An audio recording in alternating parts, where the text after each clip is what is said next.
अतीक असरफ हत्याकांड के बाद जिस तरीके से शासन और प्रशासन द्वारा मुख्यमंत्री की सुरक्षा बढ़ाने को लेकर निर्देश दिए गए थे, वह सारे निर्देश आज लखीमपुर खीरी में हवाई साबित हुए। आपको बता दें, मुख्यमंत्री योगी आदित्यनाथ को आज लखीमपुर खीरी में एक चुनावी जनसभा को संबोधित करना था। यह जनसभा लखीमपुर खीरी के जो जीआईसी ग्राउंड में होना था। यहाँ नगर पंचायत के चुनाव के प्रत्याशियों के पक्ष में यह जनसभा करनी थी। जिस समय मुख्यमंत्री का उद्बोधन चल रहा था, उसी दौरान यह जो यानी पंडाल था, जो पंडाल लगाया गया था, जिसके नीचे सैकड़ों की जनसंख्या बैठी थी, सैकड़ों लोग मुख्यमंत्री को सुनने आए थे, यह पंडाल तेज हवा आने के चलते भरभरा कर गिर गया। लेकिन सबसे चौंकाने वाली बात थी, इतना कमज़ोर पंडाल क्यों लगाया गया? आखिरकार वो कौन से अधिकारी थे जिन्होंने इस पंडाल का मानक नहीं समझा और किस तरीके से पंडाल लगाया गया? सबसे बड़ी बात यह है कि जो अधिकारियों द्वारा लापरवाही बरती गई, इसका खामियाजा कहीं ना कहीं आम जनमानस को भुगतना पड़ सकता था। और इससे लेकर जहाँ सरकार की किरकिरी हो सकती थी, वहाँ तमाम तरीके के मुख्यमंत्री की सुरक्षा पर भी तमाम सवाल खड़े हो रहे थे।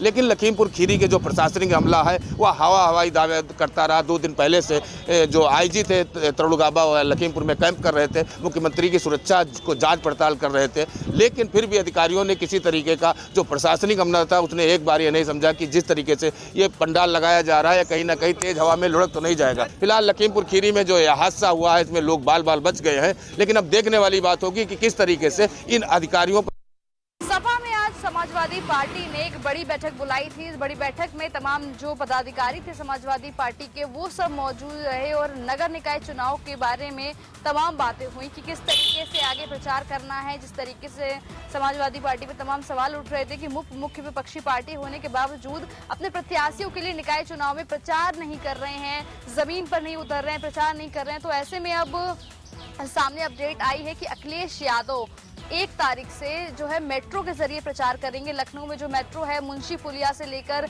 एयरपोर्ट तक, जहां से मेट्रो शुरू होती है और जहां तक मेट्रो जाती है, वहां तक अखिलेश यादव मेट्रो के जरिए अपनी लखनऊ की जो मेयर प्रत्याशी है उनके लिए प्रचार करेंगे। इसके अलावा अखिलेश यादव अब रोड शो भी करेंगे। 2 मई वो तारीख है जब लखनऊ में अखिलेश यादव का रोड शो होगा। सभा में आज लखनऊ नगर निगम के लिए चुनावी माहौल बन चुका है। सभी पार्टियां इस समय चुनाव प्रचार में लगी हुई। भारतीय जनता पार्टी ने इस बार सुषमा खरगवाल को अपना उम्मीदवार बनाया। हालांकि भारतीय जनता पार्टी पिछले 5 सालों में क्या कुछ काम हुआ, इसको लेकर के चर्चा कर रही, क्योंकि 2017 में भारतीय जनता पार्टी ने जो है संयुक्ता भाटिया को अपना प्रत्याशी बनाया था और पिछले 5 साल में उन्होंने कई उपलब्धियां हासिल की। अगर संयुक्ता भाटिया की बात करें तो 2017 से लेकर 2022 तक वो लखनऊ की मेयर रही और इस दौरान उनके नाम तमाम उपलब्धियां जुड़ी हैं, जिसमें वो पहली लखनऊ की महिला मेयर बनी। इसके अलावा बात करें अगर तो उन्होंने पिछले 5 सालों में 1 भी रुपया टैक्स रूप में नहीं बढ़ने दिया, जिससे जनता को कहीं ना कहीं फायदा हुआ। इसके अलावा स्वच्छता सर्वेक्षण में भी लखनऊ ने बाजी मारी, क्योंकि स्वच्छता सर्वेक्षण के वो 269वें पायदान से जो लखनऊ नगर निगम था वो 17वें पायदान पर पहुंचा था। इस तरह की तमाम उपलब्धियां जो है संयुक्ता भाटिया के साथ जुड़ी। हालांकि जो एक और उपलब्धि है जिसको बताएं तो ये थी कि उन्होंने तमाम जो रेहड़ी दुकानदार थे उनको भी अब उनकी जगह उपलब्ध कराई। तमाम उपलब्धियों के साथ साथ तमाम ऐसी बातें भी रही जो कहीं ना कहीं संयुक्ता भाटिया को सवाल खड़े करती हैं, क्योंकि पिछले 5 सालों में जिस तरीके से लखनऊ नगर निगम का आर्थिक तंगी से जूझ रहा है, उसके आय के स्रोत नहीं बढ़े, जिससे कहीं ना कहीं लखनऊ नगर निगम पर सवाल खड़े हो रहे। साथ ही साथ संयुक्ता भाटिया भी सवालों के घेरे। उत्तर प्रदेश के उप मुख्यमंत्री ब्रजेश पाठक ने आज कुशीनगर का चुनावी जनसभा का दौरा किया। तो ब्रजेश पाठक के द्वारा आज एक जनसभा को संबोधित किया गया। साथ ही भारतीय जनता पार्टी के 13 नगर पंचायत और नगर पालिका के उम्मीदवारों के पक्ष में आम जनता से वोट करने की अपील भी किया गया। साथ ही उनके द्वारा केंद्र और प्रदेश के योगी और मोदी की सरकार के द्वारा किए गए कार्यों के बारे में भी बखूबी बताया गया। आज ब्रजेश पाठक के द्वारा कस्या स्थित एक खेल मैदान में एक चुनावी जनसभा को संबोधित किया गया। जनसभा को संबोधित करते हुए उन्होंने कहा कि प्रदेश की योगी सरकार और देश की मोदी सरकार के द्वारा बहुत से विकास कार्य किए गए हैं। 2017 और 2014 के पहले जिस तरह से अन्य जो सरकारें थी वह प्रदेश में और देश में विकास करने का कार्य नहीं किया। उस समय के जो सरकारें थी वह भ्रष्टाचार और बहनों बेटियों के साथ बलात्कार जैसी घटनाएं होती रहती थी, उस पर लगाम नहीं लगाती थी। लेकिन वर्तमान में हमारी सरकार के द्वारा इन बहन बेटियों के साथ उनका बचाव किया जाता है, उनकी सुरक्षा की जाती है। साथ ही देश और प्रदेश की जो सरकारें हैं वह विकास के मार्ग पर अग्रसर चल रही हैं, जिस पर हमारी डबल इंजन की सरकार के साथ साथ अब ट्रिपल इंजन की सरकार की भी आवश्यकता है। जो नगर पंचायत और नगर पालिका के जो प्रत्याशी हैं उन्हें जिलाकर भाजपा की ट्रिपल इंजन की सरकार होगी, तभी और देश और प्रदेश विकास की गति पर आगे बढ़े। पीलीभीत में नगर निकाय चुनाव दूसरे चरण में होना है, जिसके लेकर के लगातार तैयारियां चल रही हैं।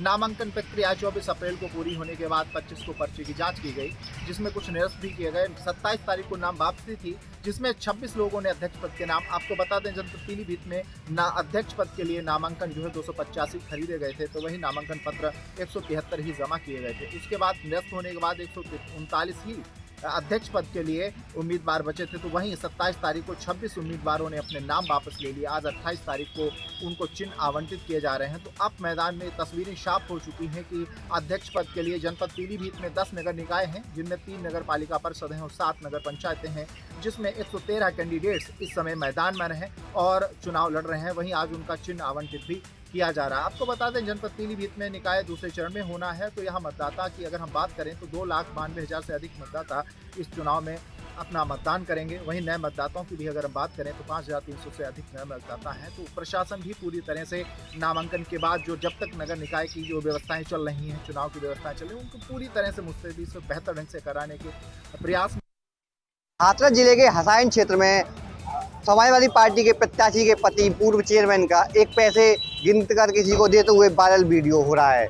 वायरल वीडियो सोशल मीडिया पर जमकर वायरल हो रहा है। इस संबंध में हालांकि पुलिस का कहना है कि वायरल वीडियो के संज्ञान लिया गया है और वीडियो की जांच की जा रही है। वहीं समाजवादी पार्टी की जो प्रत्याशी है उनके पति का कहना है कि उन्होंने पूर्व में किसी सम्मेलन या कार्यक्रम को लेकर पैसा दिया था, इसका चुनाव से कोई संबंध नहीं है और इसकी कोई भी जांच करा ली जाए। अब ये तो आने वाला समय ही बताएगा कि जांच के बाद स्पष्ट हो पाएगा कि इस पैसे का चुनाव से संबंध हो या नहीं। लेकिन फिलहाल हसाइन क्षेत्र में ये पैसे गिनता हुआ वीडियो जमकर वायरल हो रहा है।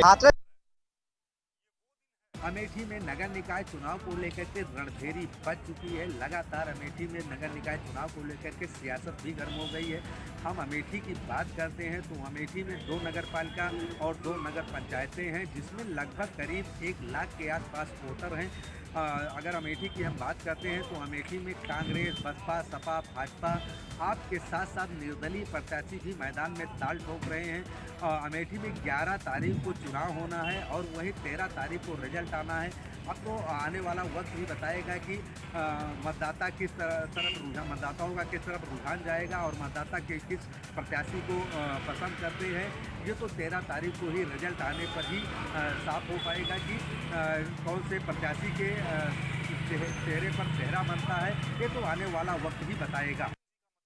उत्तर प्रदेश के जनपद संभल में खड़े हैं। दरअसल जिस तरह से नगर निकाय चुनाव का बिगुल बजा और लगातार राजनीतिक पार्टियां अपने अपने अंदाज में वोट मांगने लगी, लेकिन हम संभल की सरजमी की बात करें तो संभल में संभल सांसद डॉक्टर शफीक रहमान बर्क और सदर विधायक इकबाल महमूद के दोनों के बीच में रार आया है। लेकिन जिस तरह से रात एक कार्यक्रम हुआ था और वो समर्थन था डॉक्टर शफीक रहमान बर्क के जो प्रत्याशी हैं यासीन सैफी की पत्नी को जो समर्थन दिया था, लेकिन इस समर्थन में जिस तरह से डॉक्टर शफीक रहमान बर्क ने बयान दिया है, उनसे जिस तरह प्रेस वार्ता में पूछा गया क्या आपको किसी तरह से पार्टी से नोटिस मिला या किसी तरह से पार्टी के जो आप बगावत कर रहे हैं उस बगावत की क्या नतीजा रहेगा। फिलहाल डॉक्टर शफीक रहमान बर्क ने बताया कि मैं बागी नहीं हूँ, बल्कि जब हमने यहाँ से टिकट मांगा था तो यहाँ पर अखिलेश जो यादव राष्ट्रीय अध्यक्ष समाजवादी पार्टी है, उन्होंने कहा था कि यहाँ से हम किसी को भी सिंबल नहीं देंगे। उसके बावजूद उन्होंने यहाँ के सदर विधायक इकबाल महमूद की पत्नी को समाजवादी पार्टी का सिंबल देकर समाजवादी पार्टी का प्रत्याशी घोषित कर दिया। इसके बाद संभल के डॉक्टर शफीक रहमान बर्क ने निर्दलीय रूप में यासीन सैफी की पत्नी को यहाँ पर अपना घोषित कर दिया है। फिलहाल उन्होंने कहा कि मुझे कोई डर नहीं, मुझे चाहे पार्टी समाजवादी पार्टी निकाल दे, लेकिन मैं किसी से डरना नहीं, मैं किसी से डरता नहीं है। सीधी तौर पर उन्होंने कहा कि अगर कुछ भी हो जाए मुझे यहाँ के जो सदर विधायक हैं उनके प्रतिनिधि को हरा दूंगा। अब देखना ये कि समाजवादी पार्टी का जो आपस में रार है किस तरह से नतीजा बैठता है और आने वाले 2024 का इलेक्शन पर संभल में इसका क्या असर होता है। सांसद ब्रजभूषण की मुश्किलें कहें तो आप कम होती हुई नजर नहीं आ रही हैं। आपको बता दें कि दिल्ली में चल रहे जंतर मंतर पे प्रदर्शन को लेकर जहां तमाम राजनीतिक दलों ने ब्रजभूषण शरण सिंह को और भाजपा को घेरने की कोशिश की, वहीं अब इसकी लौ कहीं न कहीं प्रदेश में भी देखने को मिल रही है।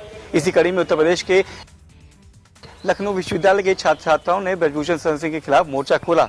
उन्होंने कहा कि जिस तरीके से ब्रजभूषण शरण सिंह के खिलाफ आरोप लगे हैं, उत्पीड़न के आरोप लगे हैं, उसको लेकर FIR दर्ज हो और उस पर कार्रवाई भी की जाए। इसको लेकर LU के छात्र छात्राओं ने लगातार प्रदर्शन किया और उनको गिरफ्तार भी कर लिया गया है। अब देखना होगा किस तरीके से, जहां एक तरफ ब्रजभूषण शरण सिंह पॉलिटिकल में फंसते नजर आते हैं, अब छात्र छात्राओं ने भी मोर्चा खोल दिया है, तो कहीं ना कहीं ब्रजभूषण शरण सिंह के लिए आने वाले समय में और मुश्किलें बढ़ती हुई नजर आ सकती है। कर्नाटक में बीजेपी विधायक द्वारा सोनिया गांधी को विषकन्या बोलने का मामला लगातार तूल पकड़ता जा रहा है। इसको लेकर राजस्थान के CM अशोक गहलोत और छत्तीसगढ़ के CM भूपेश बघेल ने कड़ी नाराजगी जताई है। अशोक गहलोत ने कहा कि इस तरह का बयान बिल्कुल अमर्यादित है। इसके साथ ही उन्होंने कहा कि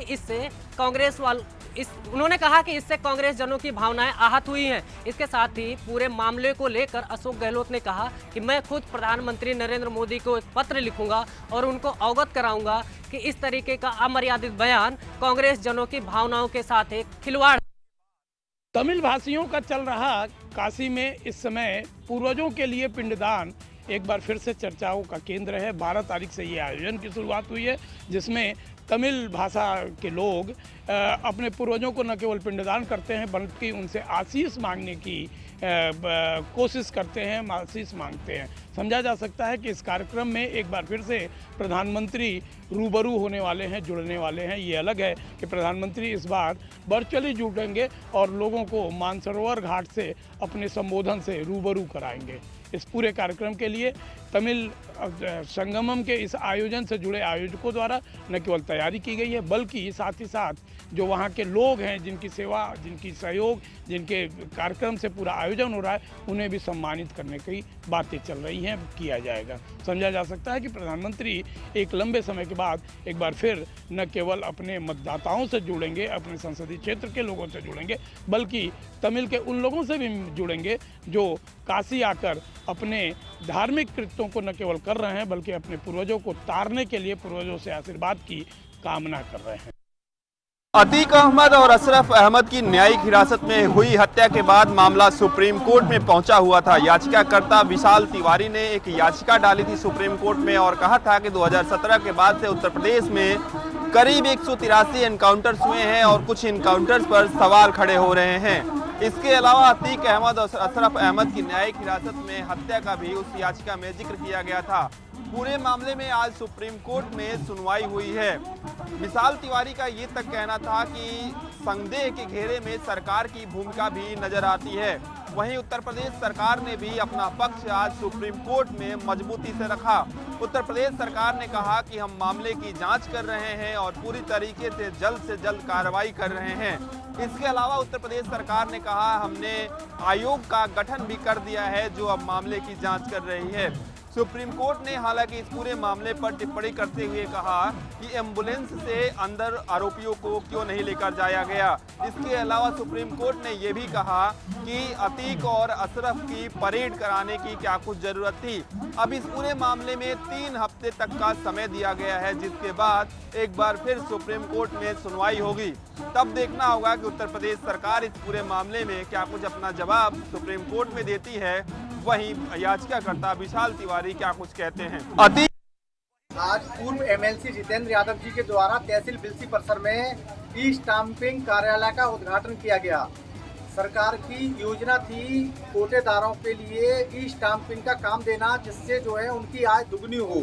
उसी को लेकर जिले में पहली स्टाम्पिंग की बड़ी दुकान खोली जा रही है तहसील बिलसी परिसर में, जिसका आज जो है MLC द्वारा, पूर्व MLC जितेंद्र यादव द्वारा जो उसका उद्घाटन किया गया है। दूसरा, इस समय इलेक्शन भी चल रहे हैं। इलेक्शन को लेके भी इस समय जो है काफ़ी सक्रियता देखी जा रही है। इस समय नगर निकाय चुनाव है, बहुत ही सक्रिय समय चल रहे हैं।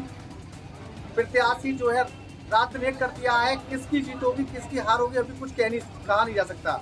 ये तो आने वाला समय ही बताएगा। लेकिन यहाँ पर फाइट हो रही है सपा और बीजेपी में।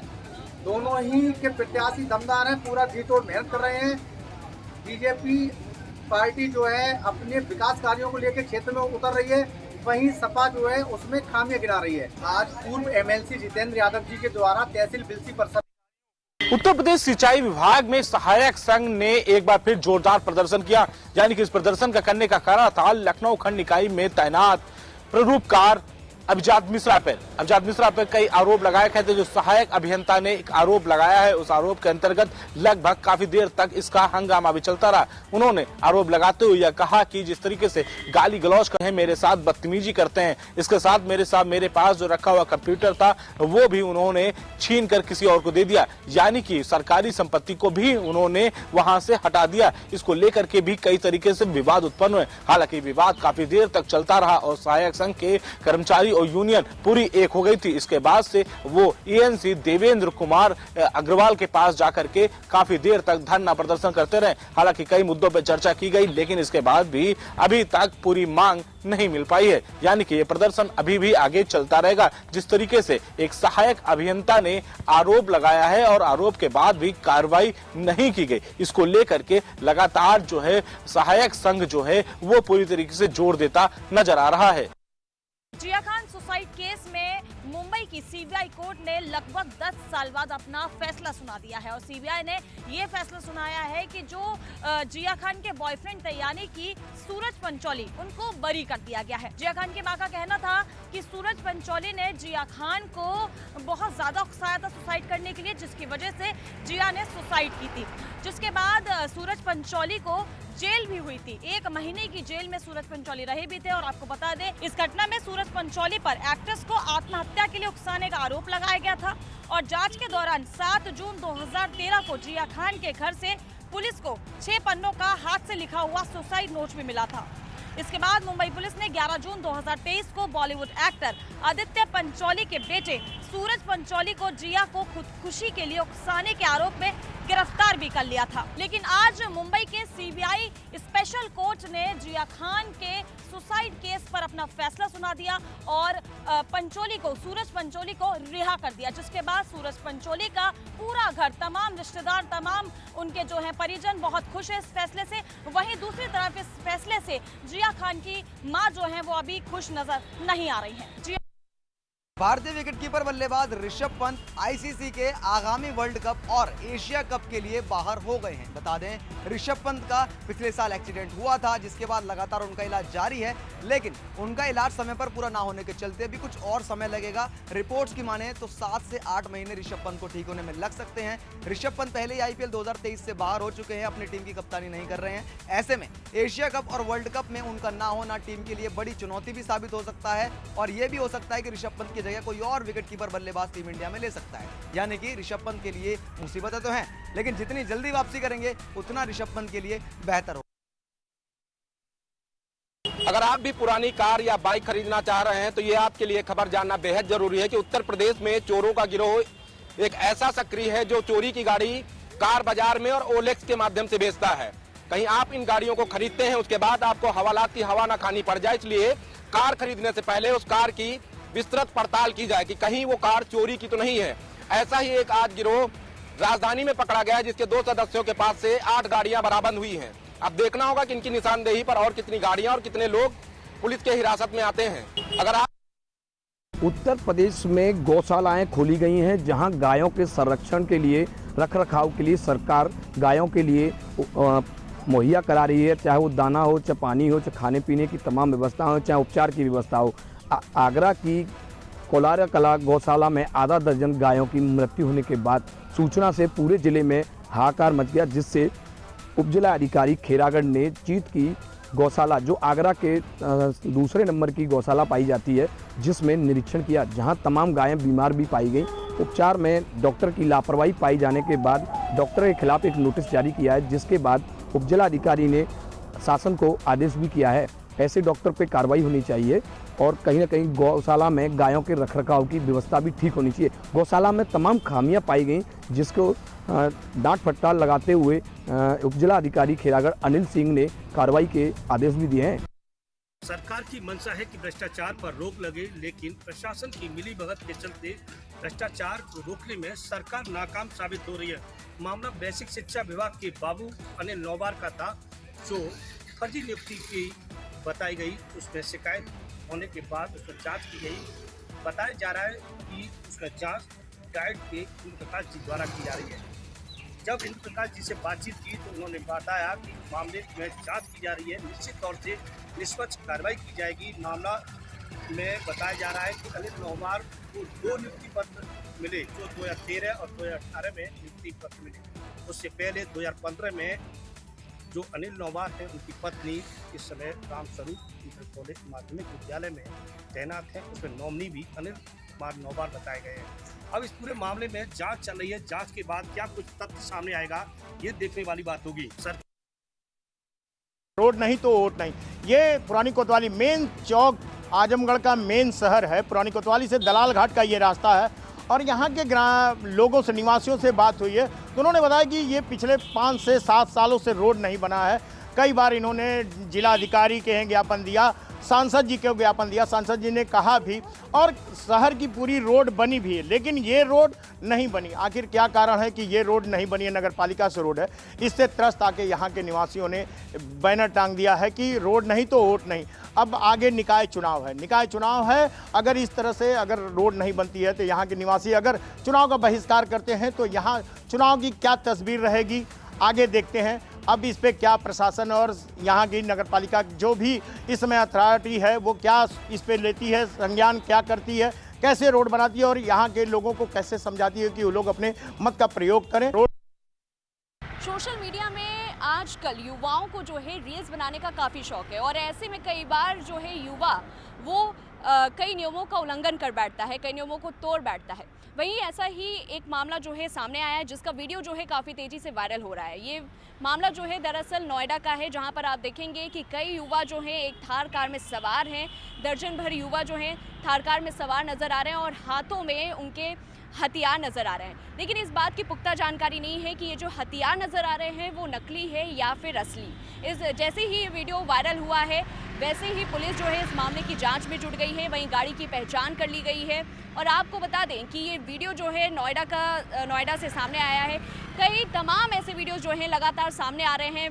पुलिस जो है कई बार रोकने की कोशिश कर रही है, लेकिन फिर भी जो रील्स बनाने का शौक जो आज के युवाओं में नज़र आ रहा है वो अभी भी बंद नहीं हो रहा है और लोग जो है कई बार इसको लेकर के रील्स बनाने के शौक में उल्लंघन कर बैठते हैं नियमों का। और आप ये देखेंगे कि पुलिस जो है इस मामले की जांच कर रही है और जांच में जुट गई है। वहीं जल्द ही स्टंटबाजों की भी गिरफ्तारी हो सकती है। यूपी के बुलंदशहर में लेन देन को लेकर युवक को हत्या कर आम के पेड़ पर टांग दिया।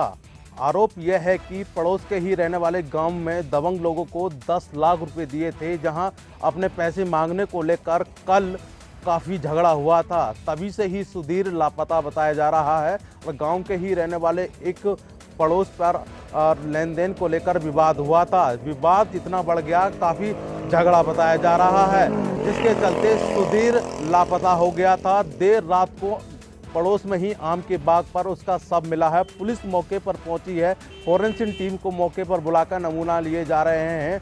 हालांकि पूरे मामले में देखा जाए तो परिजनों ने आरोप लगाए हैं, जिस पर 4 साल पहले 10 लाख रुपए दिए थे, उन्होंने हत्या कर पेड़ पर लटका दिया। परिजनों का आरोप यह है कि पुलिस ने अभी तक कोई भी FIR नहीं करी है। हालांकि तहरीर देकर 3 नाम खोले हैं और पुलिस ने एक युवक को हिरासत में लेकर पूछताछ की जा रही है। अब देखना होगा कि जिस तरीके के निर्मम तरीके से हत्या हुई है, पुलिस 2 एंगल से जांच कर रही है, हत्या और आत्महत्या। मामला जनपद बुलंदशहर के नरसना थाना का बताया जा